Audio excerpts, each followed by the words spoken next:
और अगर मैं बात करूं तो डीमोनेटाइजेशन की, मुझे याद है उस समय हमारे राजनीतिक दल लाभ उठाने के लिए किस तरीके से जनता को उकसा रहे थे। आप भूल गए होंगे, मैं भूलता नहीं, किस तरीके से जनता को उकसा रहे थे। लेकिन भारत का आम व्यक्ति बैंक के सामने घंटों खड़ा रहा, लेकिन he supported the demonetisation programme. This is people's participation. और ये मैं इसलिए बताना चाहता हूं कि लीडरशिप पर भरोसा होता है तो किस तरीके से जनता बिहेव करती है, this we have to understand.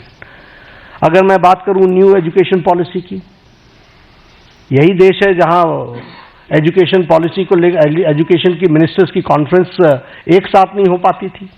वहां आज हम एजुकेशन पॉलिसी पर एक साथ आ गए। क्यों? क्योंकि कंसल्टेशन इतना वाइड हुआ कि उस कंसल्टेशन के कारण सीमलेस तरीके से न्यू एजुकेशन पॉलिसी 2020 आई। हेल्थ पॉलिसी 2017 की, आपको पता ही नहीं चला कि नई हेल्थ पॉलिसी आ गई।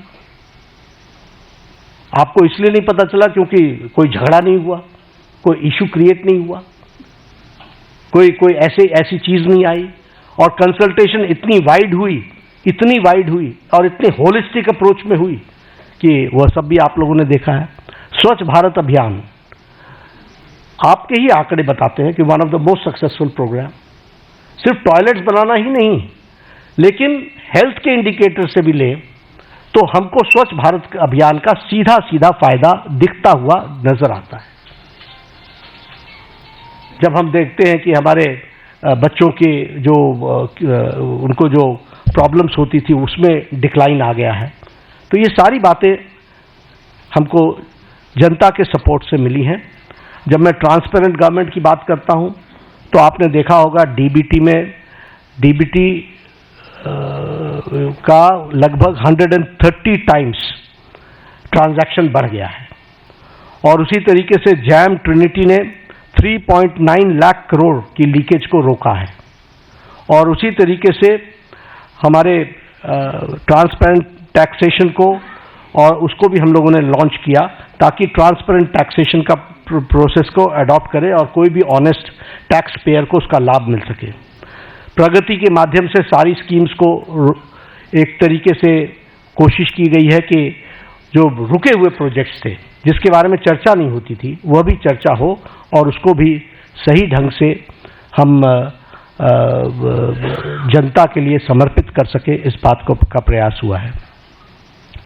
कोऑपरेटिव फेडरलिज्म की अगर मैं बात करूं तो ये स्लोगन नहीं है, जीएसटी इज एन एग्जाम्पल और ये बोल्ड डिसीजन का एक एग्जाम्पल है। आखिर जीएसटी के पीछे डेलिब्रेशंस तो सालों से चल रही थी, why it was not implemented. और इम्प्लीमेंटेशन में 17 टैक्सेस, 13 सेसेस, सरचार्जेस को सब्स्यूम किया गया है और सभी स्टेट्स एक साथ एक प्लेटफॉर्म पर आए हैं और आज tax collection 20.8 lakh crore a year हो चुका है। उसी तरीके से टैक्स डिवोल्यूशन को स्टेट्स को 283% बढ़ा है। हमारे स्टेट्स, आपको मालूम है कि राजनीतिक कारणों से कुछ लोग हमेशा चर्चा करते रहते हैं स्टेट्स की अनदेखी हो रही है, स्टेट्स की अनदेखी हो रही है। The increase is 283% increase. और मैं बतौर हेल्थ मिनिस्टर कहता हूं कि जब भी कोई आता है हम हमेशा सबको बोलते हैं finance is not the problem, implementation is your problem. आप उसको इम्प्लीमेंट करो, फाइनेंस की कोई प्रॉब्लम नहीं है। और इसको हम करके दिखा रहे हैं। उसी तरीके से हमारी नीति आयोग की रेगुलर मीटिंग्स होना, चीफ मिनिस्टर्स का पार्टिसिपेट करना, कोरोना के दौरान 11 फॉर्मल मीटिंग्स हुई। इसलिए कोऑपरेटिव फेडरलिज्म में सबको साथ लेकर के चलने का मोदी जी का मन और मोदी जी के द्वारा हमेशा उसको आगे बढ़ाने का काम किया गया है। और स्टेट्स को, और प्रधानमंत्री जी ने तो कई बार कहा है कि अगर देश को आगे बढ़ाना है तो हमको प्रदेशों को आगे बढ़ाना पड़ेगा। और ये एस्पिरेशनल डिस्ट्रिक्ट्स के लाने के कॉन्सेप्ट किसने दिया? ये मोदी जी ने दिया।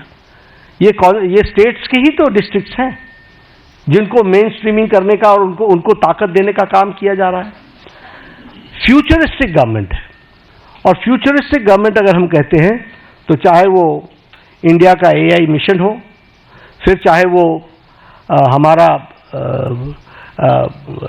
स्कीम्स को आगे बढ़ाने का हो, चंद्रयान 3 हो, आदित्य L1 हो, या फिर गंगायान मिशन हो, ये सब देश को फ्यूचरिस्टिक दृष्टि से कैसे देख रहे हैं उसका एक जीता जागता तस्वीर है। और फ्यूचरिस्टिक गवर्नमेंट का सबसे बड़ा एग्जाम्पल है विकसित भारत की कल्पना को साकार करना। उसके लिए हम कटिबद्ध हैं, उसको हम आगे बढ़ा रहे हैं।